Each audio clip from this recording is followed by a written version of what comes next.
Pushkin.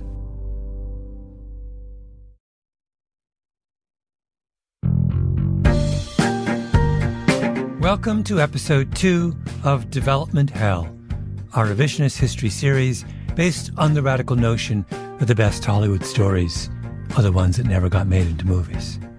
Last time, we kicked off the series with the story of how my book Blink failed to make it onto the big screen. If you haven't heard that one yet, you really, really should, because it explains why failed stories have such meaning for me. Anyway, this episode is a wildly convoluted tale full of big plot twists and huge moral questions. A story so much about right now that it's going to get a little uncomfortable. Allow me to introduce guest number 1, Angus Fletcher. He's a screenwriter.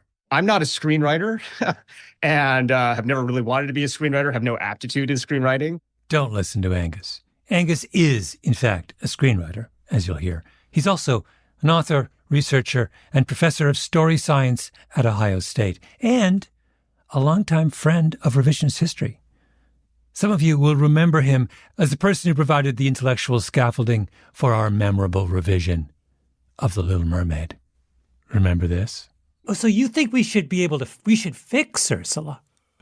Well, I think we should just stop her from doing whatever she's doing. We should have a conversation with her about maybe why this isn't helpful.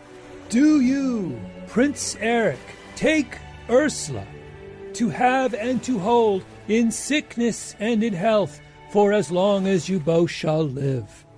Eric looks deep into Ursula's eyes, hypnotized. I do. If you haven't heard that Little Mermaid series, listen to it. Anyway, back to today's story. I'm just fascinated by this problem that Hollywood has, that it keeps telling the same story over and over and over again. And so, back when I was actually a Shakespeare professor up at Stanford, I placed this phone call to Pixar, and I was basically like, how is it you guys are able to make stuff that's like better? This is when they're making movies like Up, which had just these totally berserk narrative structures. And so anyway, they let me inside. I learned all this stuff. I thought it was totally fascinating. I realized that they were making stories in a totally different way than Hollywood was. So I went down to Hollywood to advise Hollywood. And that led to me basically trying to convince Hollywood by writing a series of screenplays the Pixar way, because I thought that they would then allow me to consult on movies. Instead, no, they just hired me to write screenplays. And that's how I got an agent. And then one day my agent called me up, and because he knew I'm just obsessed with the original Total Recall, which had destroyed my mind when I was young.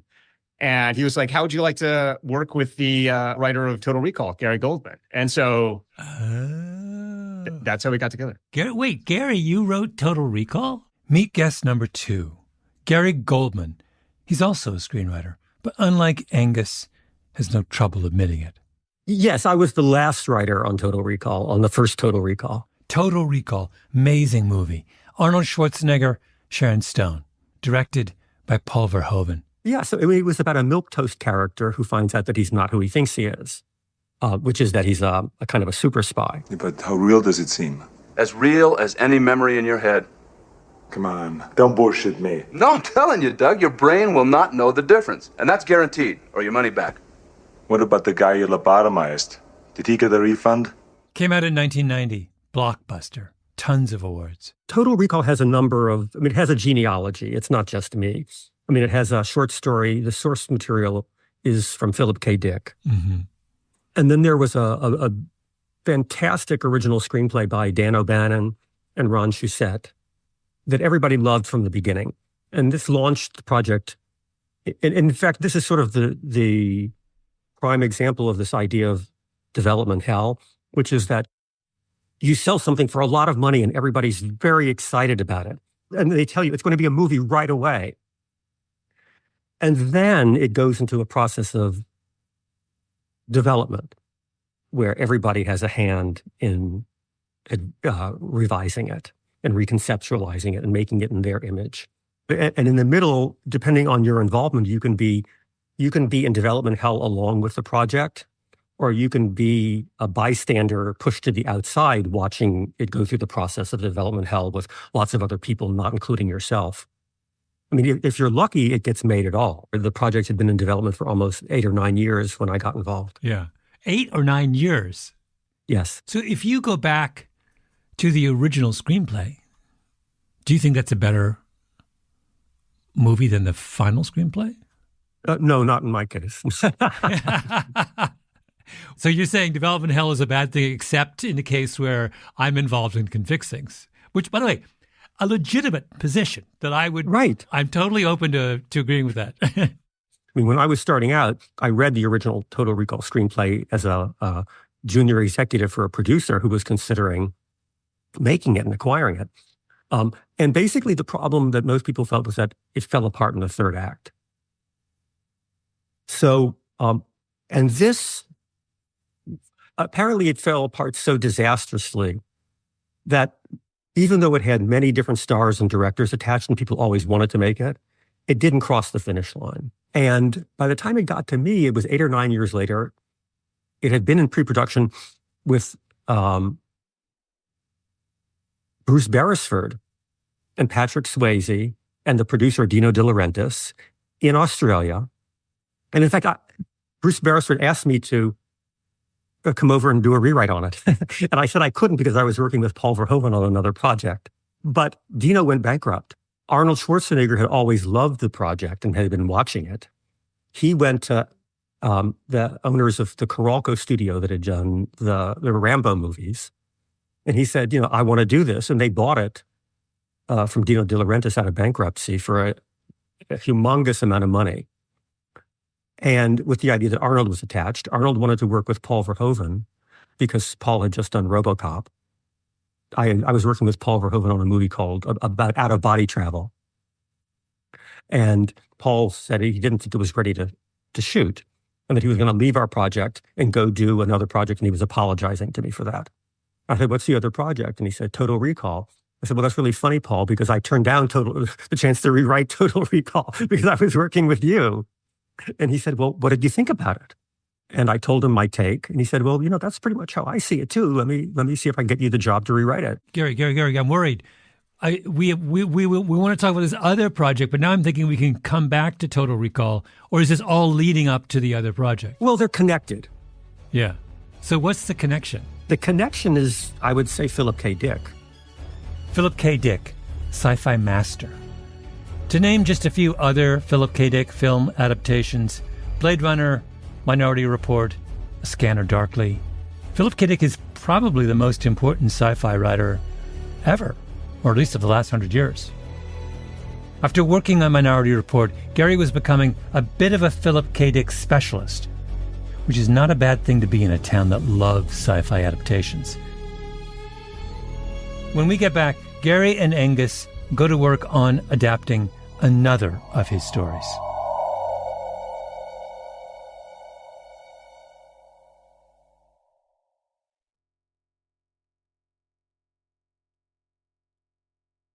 We're back with Angus Fletcher and Gary Goldman, who've just been set up to work together on an adaptation of a Philip K. Dick story. I've done four projects based on Philip K. Dick material. This has become my calling card in Hollywood, was that I did Philip K. Dick adaptations. So, Angus, wait, did you have a particular affection for Philip K. Dick prior to this project? Well, I mean, I loved the movie Total Recall, and I'm going to acknowledge that I was such a Philistine that I had no idea that it came from Philip K. Dick. And what happened was the moment I got the call from my agent, I then went and read all of Philip K. Dick, and it's surreal. I mean, he sort of went from science fiction into religion. And I called Gary up and I was like, well, Gary, what do you think? I'd love to work with you. And the main reason I wanted to work with Gary is because I believe that screenwriters have the ability to see the future, because I think this is a common power of story. I think that science fiction is always about intuiting what's going to happen next. And so I said to Gary, Gary, what do you think the future is? And he said, Angus, read this story, Variable Man. And the premise of Variable Man is very simple. It's basically just about a future in which there are these computers who use statistics to predict everything that's going to happen. And I said, Gary, this seems weirdly like the world we're accelerating into now. And he said, yeah. He said, it is. And he said, and I have a premise for a story that I'd like to pitch to you that I think will kind of be as big, if not bigger, than Total Recall. And that's where we got started, was with his pitch to me. And the Variable Man story was written when? Oh, I don't know, about 1950 probably. Oh, I see. Oh, so imagining in 1950 a world in which computers predict everything is kind of great if you're in the 20. When did you guys work together on this project? What was the early 2000s? Early 2000s. So you have, and so were you being faithful to the Philip K. Dick short story, or were you changing it in useful ways? We were changing it in useful ways, and there are a couple of big things. So first of all, Gary's pitch to me he was like, imagine a future in which computers don't just predict things like they do in the Philip K. Dick story, which is who wins this war. But he says, imagine that they're able to predict exactly what food you'd like to eat right now. And then he said, and then imagine that they're able to predict a gift that you can give to your best friend for their birthday. And that gift is so good that your friend not only loves it, but it seems perfectly like it came from you. And then he said, imagine the computers can pick your soulmate. Imagine the computers can pick the person that you love so totally and so absolutely that you know that this computer knows you better than yourself. And I said, all right. And then he said, and now imagine after you've given yourself up totally to these computers, you wake up one morning and they say to you, in 24 hours, the world is going to end because humanity is going to destroy itself. And I've crunched all the variables and there's no opportunity for you to do anything. That's the starting point for the story. Oh, my God. So wait, how far have we traveled? We've traveled quite significantly from Philip K. Dick at this point. He was just imagining a world where there were these computers that were predicting the outcome of a war, and the computers run across a problem. That's basically the plot, right? The title, Variable Man. Because the other thing that Philip K. Dick did, which he intuited, I think, at a moment of genius, was what would happen if you put a person who the computers had no information on into the middle of the statistical world. So these are all these computers that are able to see the future because they have all the data, but there's one person who they have no data on. Yeah. And so the starting point for the screenplay that Gary and I did was humanity goes, oh my goodness, we're going to die tomorrow. Our only option is to bring in someone who the computer has no data on, the variable man, the person who is unpredictable, unknown. And so just like in the original Philip K. Dick story, we reach back into time, back into history before the computers and pluck this person into the present. And that's basically the beginning of the screenplay, is when the variable man arrives in this world where everything has been planned, everything has been predetermined, the computers know everything, we're all going to die. Yeah. Now, the, wait, there's so many wonderful, Gary, tell me a little bit about your thought process in moving from the original Philip K. Dick notion to the one that Angus just described. Tell me about the leaps that you made there and why you made them. All right. So I suppose I was very interested in AI. Everyone's thinking about it now, but it wasn't brand new. And I saw this idea that of the computer that can predict everything, and that you have to give up control to the computer because it's working so fast. And I wanted to sort of imagine this sort of trajectory of going from where we are now to the point where the computer is in total control. Mm-hmm. And I was really, and I remain concerned about this question of decision making. And how do we make decisions? And if the computer can make better decisions than we do, then what is the role of free will? And if you spend a whole life just simply doing what the computer tells you to do, what is identity? So I wanted to put this hero who comes from the past and who still is accustomed to having free will, and his power is to have free will, and to put him in the situation where whenever he listens to the computer, everything goes right, and whenever he trusts his own judgment, it's wrong. Oh, wait. So the AI is smart enough to realize that the only way to save the world is to bring someone in from outside AI. Yeah. Oh, the AI has a little bit of self-knowledge and humility in your world. Oh, yeah, that was one of our best things. We created this wonderful AI, a wonderful character called, we named him Plato. And he's sort of somewhere between a butler and God. Yeah. This is getting better and better. I was going to chime in there and just say that basically in this society, there are a few people that have tuned out and they're like, I'm not going to listen to this computer. What does this computer know?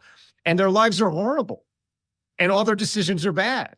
And they decide to choose their own soulmates and they have horrible marriages. And then everyone who listens to exactly what the computer says has this Instagram life where they are actually so happy and their kids are so perfect and everything is so amazing.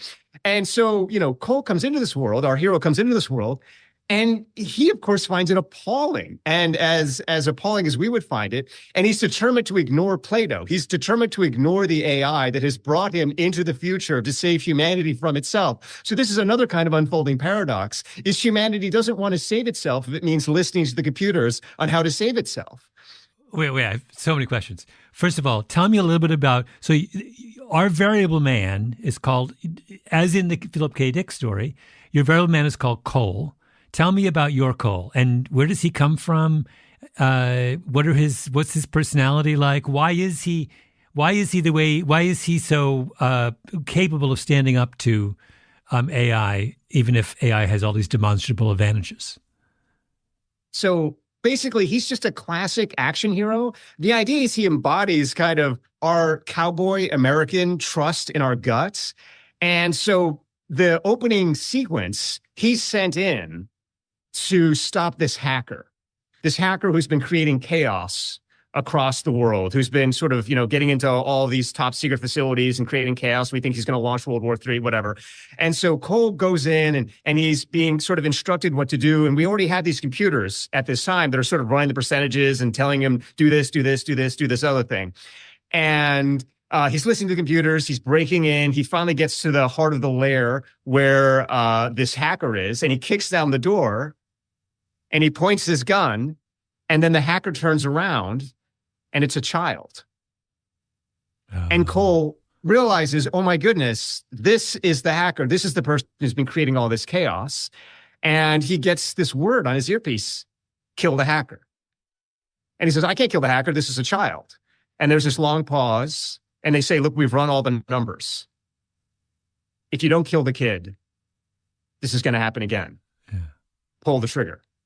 And he stands there in the moment. Can I pull the trigger? Can I pull the trigger? And then he doesn't do it. He doesn't pull the trigger. He drops the gun. He grabs the kid. And what essentially happens is he dies, saving the kid's life. There's a fireball that blows him up, but the kid goes on and the kid lives. And because that fireball incinerates him, he can be brought into the future without changing time, because he was essentially eliminated from the timeline.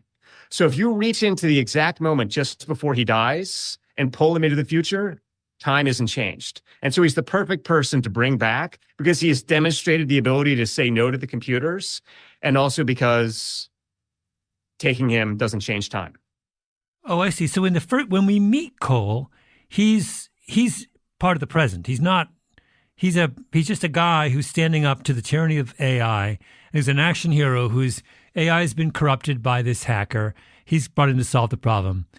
He fails as an incident. How much time passes between that initial encounter with the hacker and then when our story's taking place? Well, this is part of the twist, because when you get into the future, you think that an enormous amount of time has passed, because the future is radically different from when Cole disappeared. And it's so different that he can't believe it. But we start to learn that actually a very small amount of time, much more less time than you might suspect, has passed between when he died and when he was brought back, because these computers, as Gary was saying, have accelerated human decision-making to the point that our society has started to run on this utopia cycle. And everything is just going much faster and much better than anyone could have imagined in our time. And it's because of this great genius who was the kid. The kid is the thing that made the difference. Because he didn't kill him, because Cole didn't kill him, he survived, and he became the great genius that ushered us into this accelerated utopia. Now, one thing I don't understand, If we are in accelerated utopia, why do we need saving? Why would utopia have a kind of expiry date? Isn't the definition of utopia that it keeps going in perpetuity? Well, I mean, so this is part of the great riddle at the beginning of the story is why is it exactly that we're going to die? What could possibly go wrong? Everything seems like it's perfect. What is going to destroy the world? Well, nobody is able to identify exactly at the beginning of the movie what's going to go on. All they know is that the computers are quite insistent that it's going to happen in the next 24 hours. And what happens over the middle parts of the screenplay is various different alternatives start to emerge. We start to see all of these different moving pieces, and we start to realize, oh, sure, it's a utopia, but there's still humans in it, and there's still other things going on. And I don't know how many of the twists you want me to ruin, Malcolm, but one of the things that starts to become a question that haunts the hero is he the one who's going to destroy the world? Is what the computers saw that he would get brought back, and that by not listening to the computers, he was going to be the one that blows everything up? You know what this is, if I might reduce your whole premise to an axiom? This is the cinematic version of the famous adage in the land of the blind, the one-eyed man is king, right? Yeah. Your Cole is your one-eyed man who is asked to be king, right? And what you're describing just there is he knows he only has one eye, right? He's wrestling with the fact that he can't see it all. It's sort of beautiful. Let me give you a little recap of where we are. There's a perfect utopia where AI runs everything. People do what computers tell them to do and are better for it. For reasons we don't quite understand yet, this utopia is in danger. In order to save it, the AI, named Plato, no less, brings back to life a guy who defied its commands in the past. After the break, Gary and Angus try to get the movie made.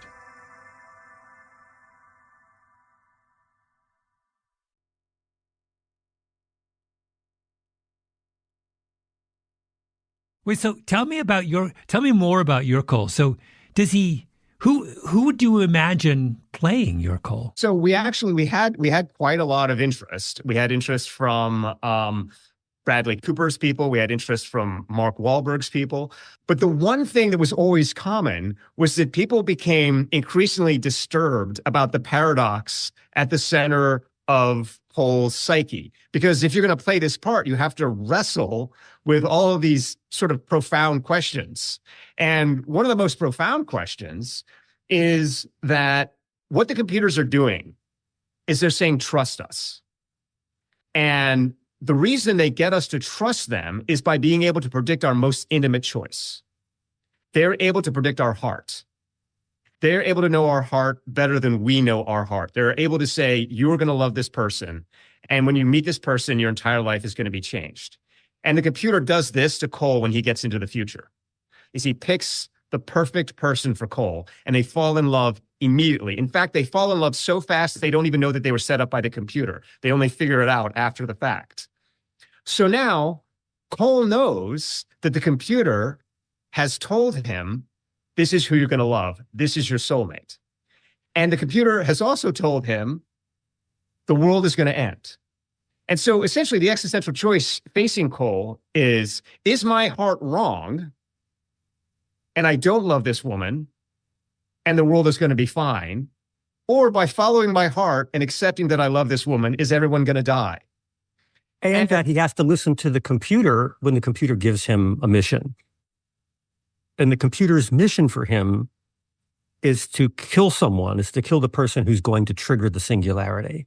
Same mission as was given him before he was incinerated. That's right, but on a much bigger and more advanced scale. Yeah. And the twist is that the person who he has to kill is, of course, the person that he saved when he was a child. And the further twist is that that person is the father of the girl he's been matched with, who he's fallen in love with.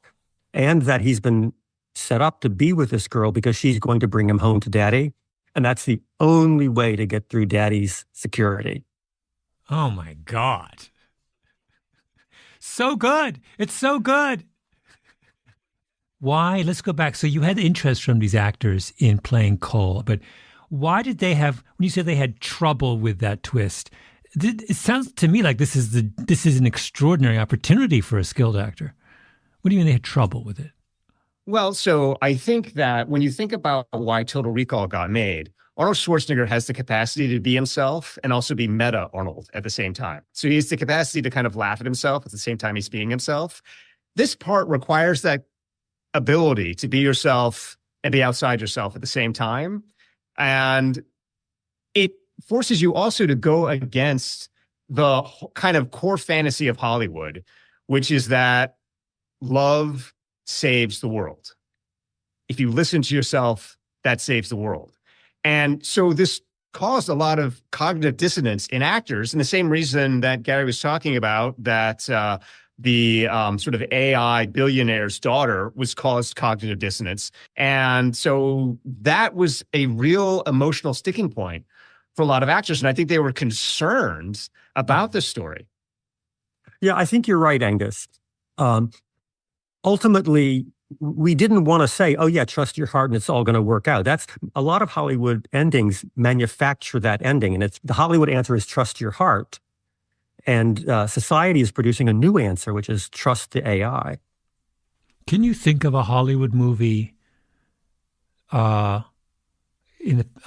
previous to this where not the narrow question of don't trust your heart, but the kind of broader question of that love and the fulfillment of a real emotional need would have catastrophic consequences outside of it? Is this virgin territory is what I'm asking for a Hollywood film?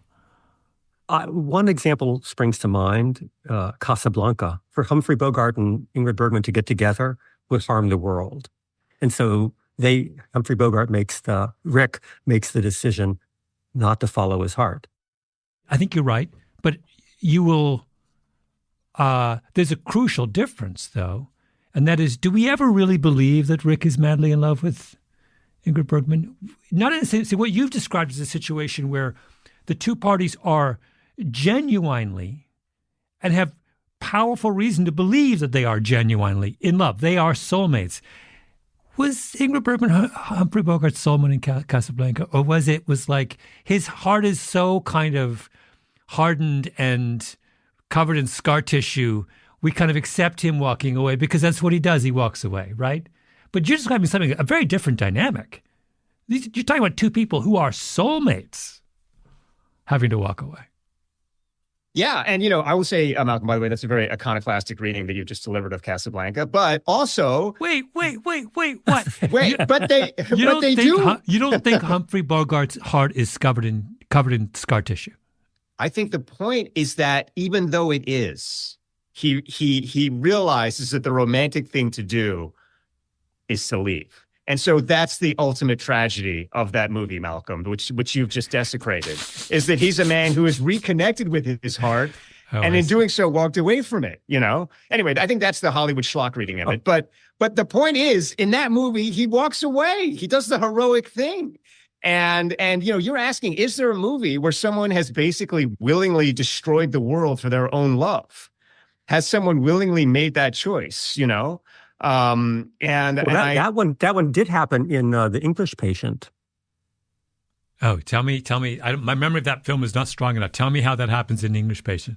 Well, in the end, the hero basically is a traitor to the Allies out of love for a woman.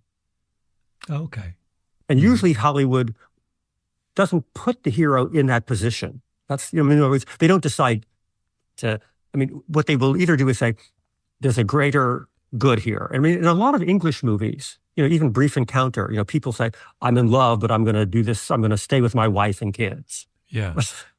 So there is this English, duty. Annoying kind of aristocratic English notion of, remember in Tale of Two Cities, at the end, it's a far, far better thing than I've ever done, blah, blah, blah, blah. They love playing that role. They never play it in real life, but they love playing it in literature. Yeah. They're like, are you kidding me? In real life? He's not doing that. But wait, I'm not satisfied. So it doesn't, am I wrong? Why does it seem to me like you have described in this movie a much more complicated and interesting and sort of problematic narrative scenario that exists in, say, Casablanca. Bradley Cooper's not having a problem doing a remake of Casablanca. He's fine with that. But he clearly had a problem with this. So you describe to me in your words, I can see how they're analogous, but they're not. It's not perfect. Why is it not perfect? I don't think it's perfect at all. By the way, I do want to get on record as saying that you've also desecrated Charles Dickens, who's another totemic figure of English literature. No, I mean it's the reason that it's different is I mean, imagine if the character chose his heart and the Nazis won.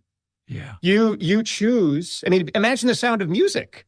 Right, in which he marries Julie Andrews, and the result of that is the Second World War is lost. Yeah. I mean, that's the kind of crisis you're setting up. And so, in order to establish free will, he has to reject Julie Andrews. He has to reject, his heart to save to save the world. Except, we haven't even told you the ending of the movie, so you don't even know what's going to happen, right? And when actors got to the end of the movie, the dissonance became so intense for them that, I think that they started to say, how can I in good conscience play this part? Because I myself don't even understand exactly the part that I'm playing. So you're in telling the story of why this movie doesn't get made. We're going to go through the list of culprits, but is culprit number one that the actors themselves couldn't handle it? I think that's part of it. But I mean, I think the core of it is do we trust ourselves? Yeah. And that's a hard place to go in the movies, because at the end of the day, the movies basically know comedy and they know tragedy. And in a comedy, you give yourself over to a fantasy. And in tragedy, you're like, it's all over from the beginning. And it's a chance for you to kind of wallow. So another way to say this is, when we're born in our brain, there's a kind of primordial story. And that story is that I am good and that life is good. And that primordial story is so powerful that it allows us to be open to the world and to explore the world. And then what happens over time is that story runs up against our experiences of life, many of which are negative. And this other story starts to occur in our brain, which is actually life is not so good. And I'm also not so good. And we start to believe that story more. And that story starts to become more primordial for us. And the good story starts to become more superficial and fantasy for us. And we get into a kind of a dissociated place. And in that dissociated place, which I think most humans exist most of the time, they really believe that life is pretty bad and that they're pretty terrible. But they're always trying to actively convince themselves that life is good and that they're a nice person. And this is a product of, mindfulness, positive thinking, all of these things which kind of infest our society now. Mm-hmm. And when people go to the movies, they want to indulge either the fantasy life of, no, I'm a good person and everything works out, or they want to wallow in this negative space of, no, you know what? This is a safe space for me to admit that everything's terrible and I'm a horrible human being. And that's why we have like the Dark Knights and, Christopher Nolan and all this kind of stuff, kind of like the dark, sludgy stuff. And this movie is constantly forcing you back and forth across the threshold. Mm-hmm. This movie is not allowing you to say, you know what? Yes, everything is bad. Life is awful. Nor is it saying there's a kind of simple, easy answer here. It's pushing you back and forth to kind of reconfront. And can you keep going? And at the bottom of the movie is this idea that only intelligence is going to solve things. Not emotion, not wishing, not wanting, but being smart. And are you, the audience, smart enough to solve this problem? Because if you, the audience, are not smart enough to solve this problem, the computers are going to solve it for you. And so the existential challenge for the movie essentially is, are you smart enough to keep ahead of the movie? In which case, you know what? You're smart enough to live into the future. Or are you going to submit and become passive and be drawn into the engine of the story? And then that's the future of AI, in which you no longer have any autonomy and you've given up your will to the plot and the machinery. So I think that's why people find the movie unnerving, because it really does put you in that existential place that you feel that your autonomy is being stripped. But I mean, there's also a lot of sort of funny and sort of dire studio stories that are involved. Because I think ultimately the studios were also alarmed by this story. I mean, this is a big budget movie. And the thing is, if you're going to do a big budget movie like Total Recall, like this, you need to get that actor on board to try and secure the money. Right. And then do you want to put $120 million into something that has this premise? I think it was too demanding. And but I think that our main problem here was really that we didn't get a director. We didn't get a strong director. A project like this requires a director who with a very strong vision and who the people with the money trust. And I suppose I had the hubris to think that after doing these 3 Philip K. Dick movies, they would trust me. But actually, that wasn't enough. The movie's fate in the real world precisely parallels its narrative on the page, in other words. That actually happened. So one of the things that happened is after we went out to all of these actors, I then was on another screenplay project, which was going well. And it was produced by Bob Shea, who did Lord of the Rings, all these big kind of movies.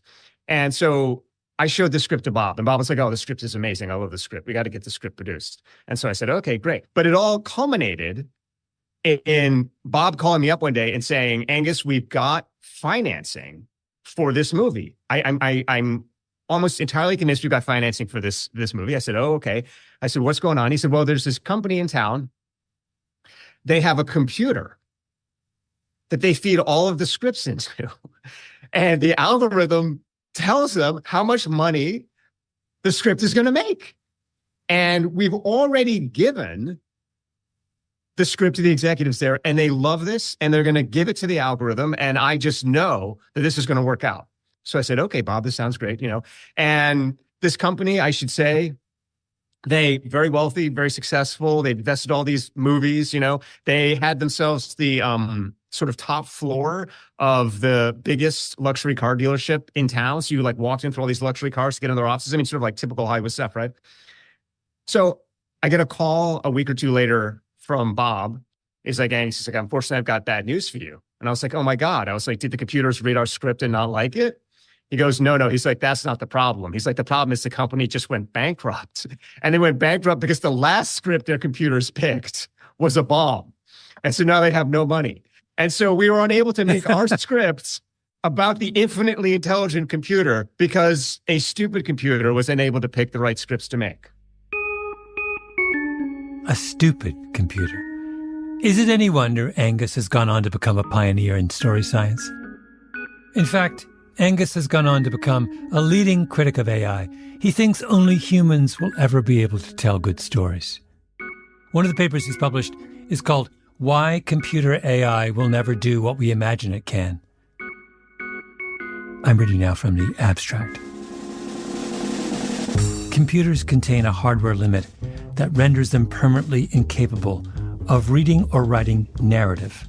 This article draws upon the author's work with deep neural networks, Judea Pearl's Do Calculus, GPT-3, and other current generation AI to logically demonstrate that no computer AI, quantum or otherwise, has ever learned or will ever learn to produce or process novels or any other kind of narrative, including scripts, short fiction, political speeches, business plans, scientific hypotheses, technology proposals, military strategies, and plots to take over the world. So what do we have here? We have a script about AI killed by an AI company that went bankrupt, whose co-author goes on to write the definitive debunking of AI. Who's writing that screenplay? Guys, this has been fantastic. My vote is in to all moguls out there in our listening audience. It's clear what the people want. The people want did you call this movie The Variable Man? Yeah. The people want The Variable Man. They do. Fingers crossed. Next week, we'll be back with another story from the depths of development hell.